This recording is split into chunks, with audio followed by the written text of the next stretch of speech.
भगवान व्यासजी म्हणतात, राजा ऐक, याच भारतवर्षामध्ये अयोध्येच्या राजगादीवर एक महान राजा, त्याचं नाव त्रिशंकू, तो होऊन गेला. राजा गादीवर बसला. एक दिवस शिकारीच्या निमित्ताने वनामध्ये गेला. वनामध्ये गेल्यानंतर त्याला एक सुंदर स्त्री दिसलेली आहे. ती रडत होती. तिच्या रडण्याचा आवाज जेव्हा कानावर आला, हा राजा अतिशय शीलवान, पराक्रमी, दयाशील, न्यायशील, भक्तिसंपन्न असा हा राजा, रडणाऱ्या त्या स्त्रीचा आवाज कानावर आल्याबरोबर दया आली आणि तिच्या जवळ गेलेला आहे. मोठ्या कुतूहलानं तिला प्रश्न विचारला, आई तू नेमकी कोण आहेस आणि तू का रडतेस? तिनं सांगितलं, माझं नाव कमला आहे, मी एक सिद्धी देवता आहे आणि मी नाजूक आहे. यात तुझ्या स्वराज्यामधला राजा ऋषी विश्वामित्र माझ्यासाठी तपश्चर्या करायला बसलाय. तो मला प्राप्त करू इच्छितोय आणि माझी तर इच्छा नाही. मी सिद्धी आहे, मी फार नाजूक आहे, मला त्रास होतो राजा. आणि तुझ्या या राज्यामध्ये जर कुणाला त्रास होत असेल तर राजा तुला बरं कसं वाटेल? एका क्षणात हरिश्चंद्रानं सांगितलं, देवी तू काळजी करू नकोस, मी आत्ता जातो आणि तुझं दुःख दूर करण्याचा प्रयत्न करतो. राजा हरिश्चंद्र आता ऋषी विश्वामित्रांकडे आलेला आहे. दोन्ही हात जोडले, श्री संताची माथा चरणावरी साष्टांग हे करी दंडवत, दंडवत घातलेला आहे. आणि राजाला ऋषीनं पाहिलं, कोण? राजा हरिश्चंद्र. हो ऋषीवर, मी चालू आहे. कोणीकडे येणं केलं? आणि राजा बोलायला लागला. राजा म्हणतो, महाराज तुम्हाला अशी कोणती गरज पडली? आपण तप करायला बसलात. 60,000 वर्षे तपश्चर्या केलेले महान ऋषी तुम्ही, आणि आता पुन्हा कशाला तप करता? जीवाला का म्हणून त्रास देता? शाड सोर लावा, शाड. जीवाला फार त्रास घेऊ नका. आता हे तपश्चर्या बंद करा आणि शांतपणे जीवन जगा. काय कमी जास्त लागलं तर मला सांगा, पण माझ्या राज्यात कुणाला सुद्धा त्रास होता कामा नये. जाता जाता शेवटचं वाक्य विश्वामित्रजींच्या कानावर आलं आणि मनामध्ये शंकेची पाळ चुकचुकली. ज्या इच्छेनं मी तपश्चर्या करतो, नक्की त्या राजाच्या कानावरती बातमी गेली असावी. माझ्या राज्यात कोणी सुद्धा दुःखी असू नये. आणि त्या राजाचा ऋषी विश्वामित्रांना राग आलेला आहे आणि आता मात्र या राजाचा बदला घेण्यासाठी विश्वामित्र निघालेले आहेत. यात विश्वामित्रानं एका दैत्याला बोलावून घेतलं. सांगितलं, तुला सुकराचं रूप घ्यायचंय. सुकर म्हणजे डुक्कर. आणि या राजा हरिश्चंद्राच्या बागेमध्ये जाऊन विध्वंस करायचा आहे. डुकरानं ते ऐकलं. डुकरं कोणाचं हे ऐकतात. आणि लगेच डुक्कर निघालं आणि राजाच्या बागेमध्ये गेलं. बागेमध्ये जाऊन त्यानं धुमाकूळ घालायला सुरुवात केली. हैदोस घातला आणि सारा बागेचा विध्वंस करून टाकलेला आहे. बागेचा विध्वंस झालेला राजानं त्या रक्षकांनी पाहिला आणि सारे रक्षक पळत पळत पळत निघाले. पण डुक्कर मोठं मुसंडीबाज रक्षकाच्या सुद्धा अंगावर धावलं. सारे रक्षक पळून गेले. राजाच्या कानावर बातमी, राजा अरे आपल्या बागेमध्ये डुक्कर आलंय आणि फार मोठा विध्वंस मांडलाय, तुम्हाला यावं लागेल. राजा हरिश्चंद्रानं पाहिलं आणि हरिश्चंद्र हा निघाला बागेचं रक्षण करण्यासाठी. घोड्यावर बसला, हातामध्ये भाला घेऊन डुकराच्या मागे लागला. ऐका, डुक्कर पुढे पळतय, राजा मागं, डुक्कर पुढं, राजा मागं, डुक्कर पुढं, राजा मागं. पळत पळत ते सुकर वनामध्ये निघून गेलेलं आहे. राजा त्याच्या मागे वनामध्ये निघून गेला. पाहता पाहता रात्र झालेली आहे. पळून पळून राजाच्याही तोंडाला कोरड पडलेली आहे. आणि बराच लांब गेल्यानंतर डुकरानं हुलकावणी दिली आणि राजाचा रस्ता चुकला. परत घरी कसं जावं हे सुद्धा राजाला कळेना. त्या चुकलेल्या वाटेवर विश्वामित्रजीनं एका गरीब ब्राह्मणांचं रूप घेतलं आणि येऊन उभा राहिला. राजाला ब्राह्मण देव दिसले.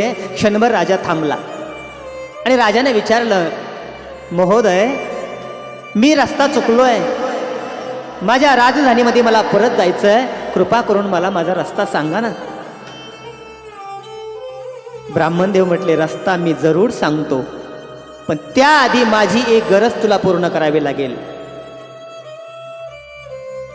आणि ब्राह्मण देव बोलायला लागले, माझी मुलगी लग्नाला आली, मी गरीब आहे, माझ्याकडे लग्न करण्यासाठी पैसा नाही, धन नाही, तेव्हा बस तिच्या लग्ना इतकं धन मला दे, मी तुला रस्ता दाखवतो. क्षणात राजानं संकल्प सोडला, महाराज, लग्ना इतकं काय मागता, राज्य दान करील, सकाळी दरबारामध्ये या, पण मला रस्ता दाखवा. संकल्प सोडला आणि रस्ता दाखवला. राजा घरी गेला. सकाळ झाली आणि तोच विश्वामित्र ब्राह्मण झालेला पुन्हा एकदा राजाच्या दरबारामध्ये आलेला आहे आणि हाक मारली लांबूनच, राजा, मी आलोय. आणि हे ऐकल्याबरोबर राजा हा जागा झालेला आहे. दारामध्ये याचक पाहिला आणि खजिनदाराला हाक मारली राजानं, खजिनदार, या गरीब ब्राह्मण देवांना जे जे पाहिजे ते ते आज देऊन टाका.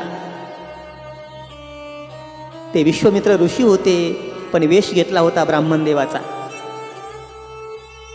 आणि जेव्हा ऑर्डर आली, यांना जे पाहिजे ते देऊन टाका, तसे विश्वामित्र ऋषी कडाडले, राजा, काय देतोस आणि कुणाचं देतोस? ज्या राज्याच्या खजिन्यामधलं तू मला द्यायला निघालास ना, ते राज्य तू रात्रीच मला दान केलंस. ऐकलं का? रात्रीच मला, आणि स्वप्नामध्ये दान केलंय, लक्षात ठेवा. रात्रीच मला स्वप्नात दान केलंस. आता त्या राज्यातल्या खजिन्यावर, त्या धनावर तुझा अजिबात अधिकार नाही. द्यायचं असेल तर याच्यापेक्षा वेगळं तुझ्या पदरचं दे. आणि मग राजाच्या लक्षात आलं की आपलं चुकलंय. दोन्ही हात जोडले आणि एका क्षणात राजानं आपल्या पत्नीला हाक मारली, तारा, बाहेर ये. तारा बाहेर आली. छोटासा मुलगा रोहिदास, त्याला हाक मारली, तो बाहेर आला. दोघांच्या हाताला राजानं धरलं आणि सांगितलं, चला बाबांनो, आपला राज्यावरचा अधिकार आता संपलेला आहे. हे राज्य आता विश्वामित्र ऋषींचं झालेलं आहे, ते आपलं राहिलेलं नाही. त्यांना काहीच कळेना हे काय बोलतात, पण सारा प्रकार लक्षात आणून दिला. सारे गावातले, राजधानीत लोक हळहळ करायला लागले, राजन, तुम्ही असं का बोलता? काय नेमकं झालंय? काय चुकलंय नेमकं आमचं? तुम्ही का म्हणून असा विचार केला? राजानं सांगितलं, मी स्वप्नात राज्य दान केलंय आणि संकल्प सोडला, मी पुन्हा या वाचन कधी परत घेणार नाही. विश्वामित्र ऋषी म्हणाले, राजा, दान दिलंस खरं, पण नुसतं दान देऊन चालत नाही, दानानंतर दक्षिणा सुद्धा द्यावी लागते. चाल, मला दक्षिणा दे. राजा दक्षिणा देण्यासाठी तयार झाला. स्वतःला विकायला निघाला, पण स्वतःला विकायचे तर कुणाला विकायचंय? आता काशीला जाऊन स्वतःला बाजारात मध्ये मांडायचं?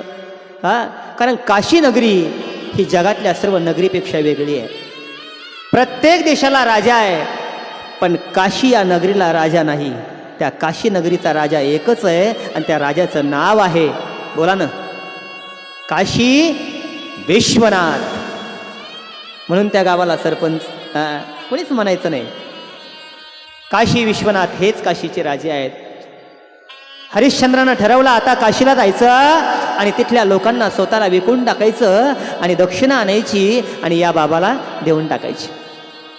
राजा बाहेर निघाला, राणी बरोबर निघाली, तिवलुसा मुलगा बरोबर निघाला. पहा, एकदा दैव आपली परीक्षा पाहायला लागल्यानंतर कशा प्रकारे पाहतं पहा. संत नामदेव महाराज गोड वर्णन करतात.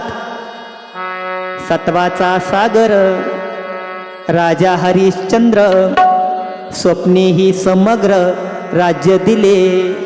स्वप्नामध्ये राज्य दिलं आणि राजा आता निघालेला आहे. पण पहा, विश्वामित्रानं परीक्षा पाहायला सुरुवात केली. राजा वाटेनं चालला. सूर्याला सांगितलं, बाबा आता तळपायचंय ना, पहिल्यापेक्षा 100 पटीनं तळपायला लागायचं. वाऱ्याला सांगितलं, पहिल्यापेक्षा 100 पटीनं व्हायला लागायचं. अग्निदेवाला सांगितलं, तळपायला लागायचं. प्रत्येकाला आदेश दिला विश्वामित्रानं. आणि विश्वामित्र सामान्य नव्हते, सृष्टी निर्माण करणारे होते. असं आहे. तेव्हा सर्व पंचमहाभूतांना सुद्धा विश्वामित्रजींचं ऐकावं लागलं. आणि पहिल्यापेक्षा कैक पटीनं सूर्यनारायण तळपायला लागले. जमीन तापली नवल नाही, झाडं वाळायला लागले, दगडं उलायला लागले. आणि त्या रस्त्यानं आता राजा हरिश्चंद्र, मागं तारामती आणि त्यांच्या मागे छोटासा मुलगा रोहिदास निघालेला आहे. परीक्षा. आणि पुढे गेल्यानंतर ऊन मी म्हणताय, बरं का, ऊन मी म्हणताय. तेवढ्यामध्ये पुन्हा एकदा विश्वामित्रानं परीक्षा घेण्याचं ठरवलं. आणि समोरून एक ब्राह्मण देव, त्यांची एक पत्नी आणि एक मुलगा, तिघजण समोरून आले. आणि या तिघांना म्हणतात, राजा फार पाय पोळायला लागले रे, पायात आमच्या काही नाही, बघ ना, जरा तुझ्या पायातला आम्हाला देशील का. राजा दानशूर होता, कुणालाच नाही म्हणायचं नाही. आपल्या पायातलं काढलं आणि ब्राह्मण देवाच्या पायात घातलं. हे पाहिलं, तारामतीनं आपल्या पायातलं काढलं, ब्राह्मण देवीच्या पायामध्ये घातलं. एवढंसं बाळ, आपल्या आईबापानं जे केलं ना तेच केलं. आपल्या पायातलं काढलं आणि छोट्या मुलाच्या पायात घातलं. शुद्ध बीजा पोटी, फळे रसाळ गोमटी. आणि हे पुढे पुढे निघाले. एवढंसं बाळ, खालून पाय पोळतायत, पाणी नाही, तोंडाला कोरड पडली. साऱ्या नद्यांना सांगितलं तुम्ही आटून जायचं. साऱ्या नद्या आटल्या, पाणीसुद्धा प्यायला कुठे नाही. काय करावं कळेना. मुलाच्या तोंडाला कोरड पडली, तोंड वाचून पाणी मागितलं. बाबा कुठे पाणी मिळेल का. पण कसलं पाणी मी कसलं काय. साऱ्या नद्या त्या ठिकाणी कोरड्या पडलेल्या. पुढे पुढे यांचा प्रवास चालू आहे. आणि पाहता पाहता काशीनगरामध्ये प्रवेश केलेला आहे. काशीनगराच्या बाजारामध्ये तिघजण उभे राहिलेले आहेत. आणि बाजारामध्ये माणूस उभा राहायचा म्हटलं ना, हा विकायला आहे की नाही हे कशावरून समजायचं. तर डोक्याला वाळलेलं गवत बांधावं लागायचं. पूर्वी माणसं विकली जायची. आता फक्त एका दिवसापूर्वी विकतात. पूर्वी कायमची विकली जायची. आणि डोक्याला वाळलं गवत तिघांनाही बांधलं. तिघाही बाजारामध्ये उभे राहिले. दुपार झाली, तिघांना गिराईक नाही. आणि भर दुपारी एक गिराईक आलं. कुणाला. तारामतीला. एक त्याच काशी क्षेत्राची वेश्या आलेली आहे. आणि तिनं तारामतीचा भाव विचारला. त्या ठिकाणी विश्वामित्र विकायला तयारच आहे. विश्वामित्रानं सांगितलं 200 मोहरांना मिळेल म्हणले, जा घेऊन. त्या वेश्येनं 200 मोहरा दिल्या आणि वेश्येनं तिला विकत घेतलं. हाताला धरून चालवलं.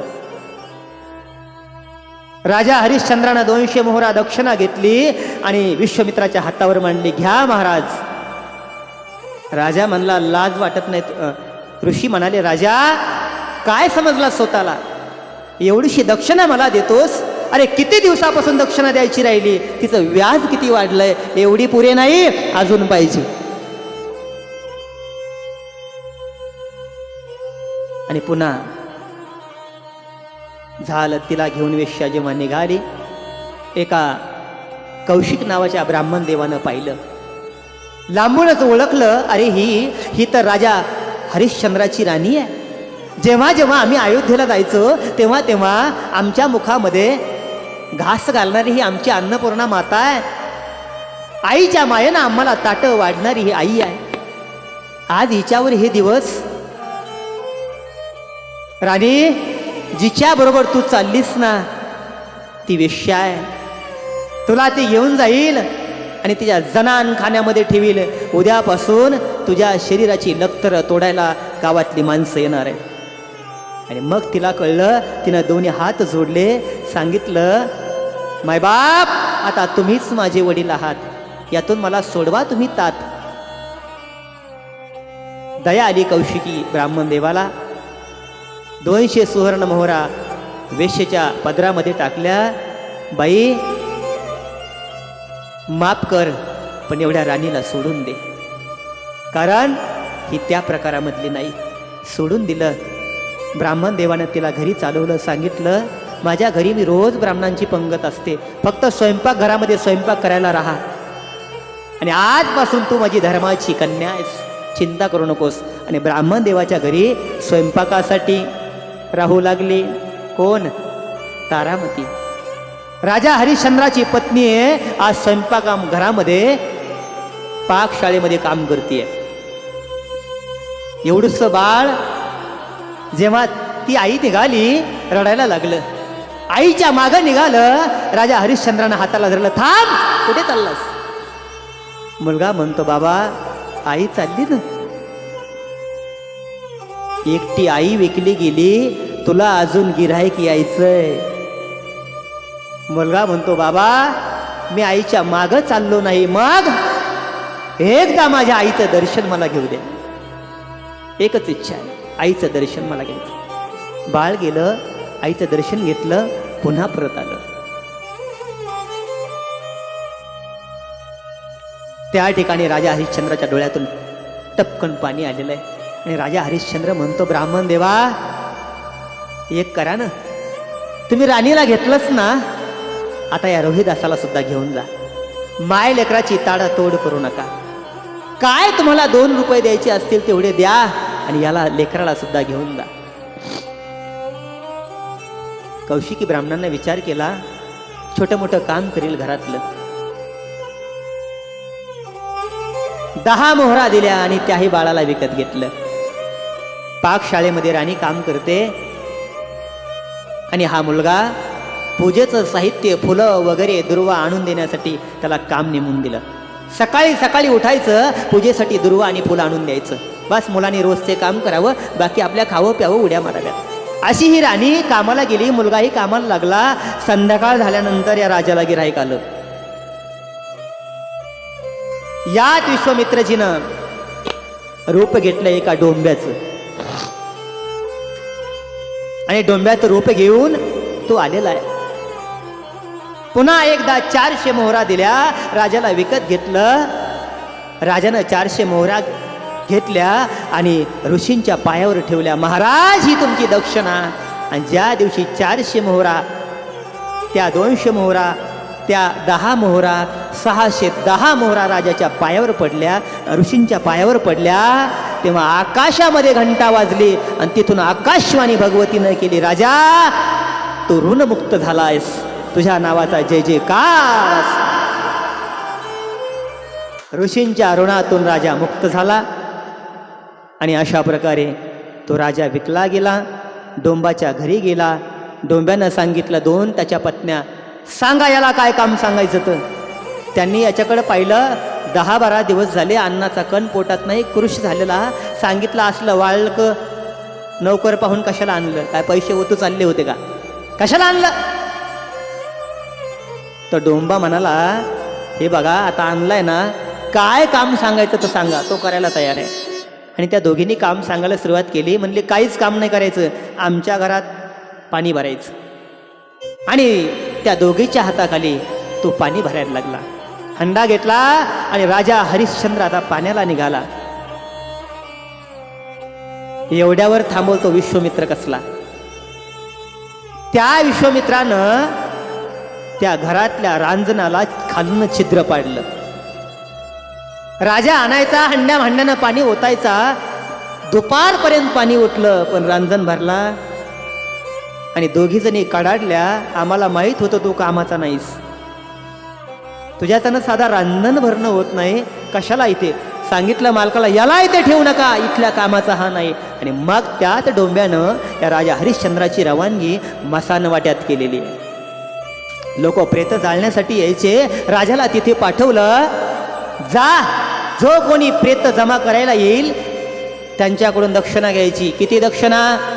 1.25 शेर खिचडी आणि 1.25 गज कापड. 1.25 गज म्हणजे 1.25 मीटर कापड. कापड मला आणून द्यायचं आणि खिचडी तो खायची मशान वाट्यात. आणि राजाचं काम चालू झालं. एक दिवसाचा प्रसंग. सकाळची वेळ झाली. मुलगा दुर्वा आणि फुलं आणण्यासाठी बागेमध्ये गेला. जसा बागेमध्ये गेला, गवतामध्ये दिसलं नाही, खाली सर्प होता. मुलाचा पाय त्या सर्पावर पडला. सर्प चवताळला आणि एका क्षणात त्याच्या मुलाच्या पायाचा दंश केलेला. मुलगा खाली पडला. बाकीचे मुलं होते. छोटासा मुलगा, त्यानं पाहिलं सर्प मला चावलाय, आता मी मरणार आहे. आणि बाकीच्या मुलांना त्या मुलानं सांगितलं, मुलांनो ऐका, मला सर्पानं दंश केलाय, आता मी मरणार आहे. तुम्ही फक्त माझ्या आईला जाऊन निरोप तेवढा द्या, ती माझी वाट पाहिली. मुलं पळत गेली. आईला निरोप सांगितला. आई धावत पळत येते. पाहिलं तर बाळ हा मरून पडलेला आहे. आणि बाळाला मरून पडलेलं पाहिलं. काय सांगावं, आईचं अंतःकरण धाडकन जमिनीवर खाली पडलेली आहे. दोन्ही डोळ्यातून दोन दोन धारा लागल्या. आणि काय म्हणते तारामती, ऐका ऐका. बाळाला पाहिल्याबरोबर धडकन खाली पडली. वात्सल्य जागृत झालं आणि संपूर्ण तिची छाती भरून गेली, ओली झालेली. मायबाप पाण्यानं ओली झाली नाही हो. तिच्या छातीमधून आता बाळासाठी दूध बाहेर पडायला लागलेलं. आणि ती तारामती आपल्या बाळाला म्हणते, बाळा पाजू आता कोणा रोहिदासा, पाजू आता कोणा रोहिदासा, पाजू आता कोणा रोहिदासा, पाजू आता कोणा रोहिदासा. दरदरोनी तिचे, दरदरोनी तिचे, दरदरोनी तिचे, दरदरोनी तिचे स्तनी आला पाना. पाजू आता कोणा रोहिदासा, पाजू आता कोणा रोहिदासा, पाजू आता कोणा रोहिदासा, पाजू आता कोणा रोहिदासा, पाजू आता कोणा रोहिदासा. आता माझ्या या अंतकरणातला पाना मी कुणाला पाजू? पाजू आता कोणा रोहिदासा. आईचं अंतकरण ढसा ढसा ढसा ढसा रडायला लागली. आता बाळ मृत्युमुखी पडलाय. आता याचा अंत्यविधी करावा लागेल. काय दैवानं गती. हरिश्चंद्र तारा राणी, वाहे डोंबा घरी पाणी. अरे आले देवाजीच्या मना, तेथे कोणाचे चाले ना. दैवाला दोष देण्याशिवाय राणीकडे पर्याय नाही. त्याच ठिकाणच्या काटक्या गोळा केल्या आणि आपल्या बाळाचा अंत्यविधी करायला तयार झाली. पण कोणीतरी पाहिलं, हे थांब, तुला तुझ्या बाळाचा अंत्यविधी करता येणार नाही. कोण होता तो?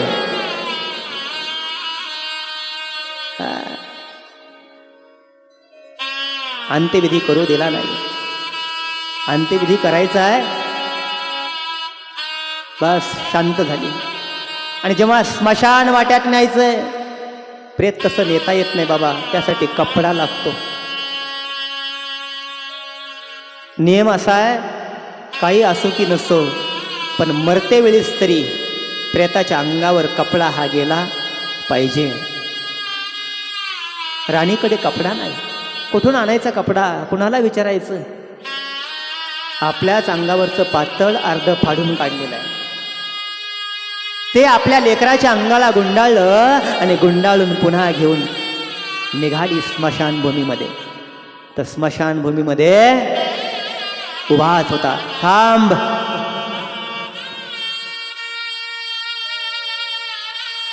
तुला प्रेत जाळता येणार नाही. आणि हे शब्द जेव्हा कानावर आले दचकली आणि क्षणभर आपलं बाळ खाली ठेवलेलं आहे. ऐका ना, ज्यानं अडवलंय त्याचं नाव आहे राजा हरिश्चंद्र. जी बाळाचा अंत्यविधी करण्यासाठी बाळाला घेऊन आली ती आहे बाळाची आई तारामती.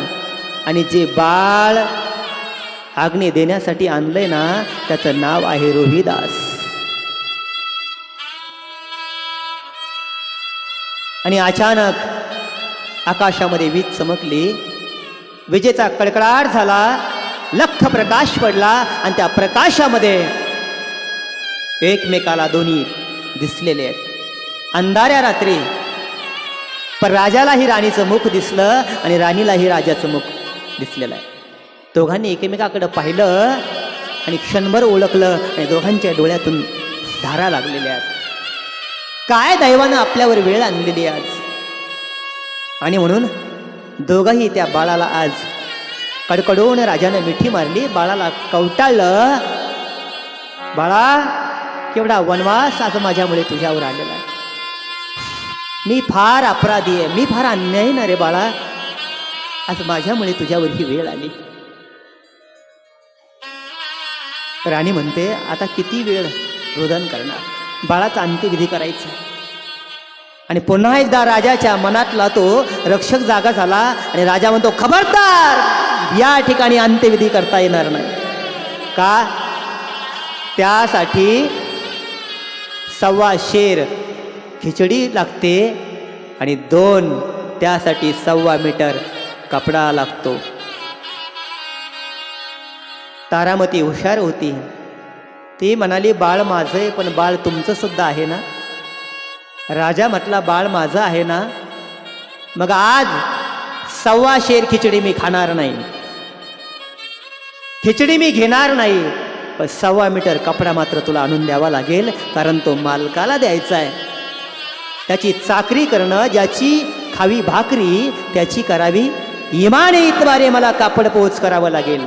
कुठलं कापड आणि कुठलं काय? राजाने विचार केला, राणीने विचार केला, अरे आता फार काही याचा अंत पाहण्यापेक्षा याच बाळाच्या अग्नीमध्ये स्वतःचाही देह समर्पित केला पाहिजे.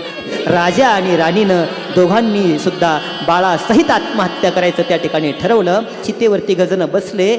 आता चिता पेटवणारे एवढ्यामध्ये स्वर्गामधून पुष्पवृष्टी झालेली आहे. विश्वामित्रजींच्या अंतःकरणात दया निर्माण झाली.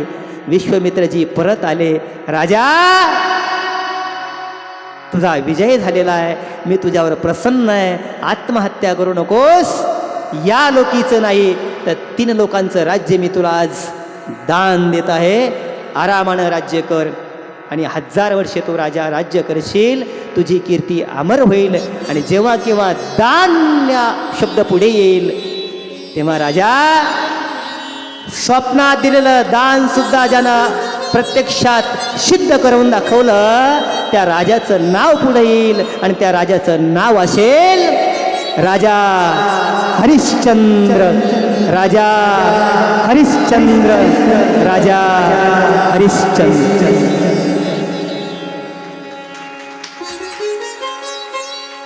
एवढं हे दानाला महत्व आहे मायबाप. म्हणून आणि स्वप्नात दिलेलं दान प्रत्यक्षात, म्हणून दानामध्ये कुणी काही मागं राहू नका. भरभरून दान द्या बरं, भरभरून द्या. आणि आई जगदंबेचा उत्सव आहे, या उत्सवाला फार मोठी धार आहे, लक्षात ठेवा. ही जगन्माता विश्वाचा कायापालट करणारी आहे.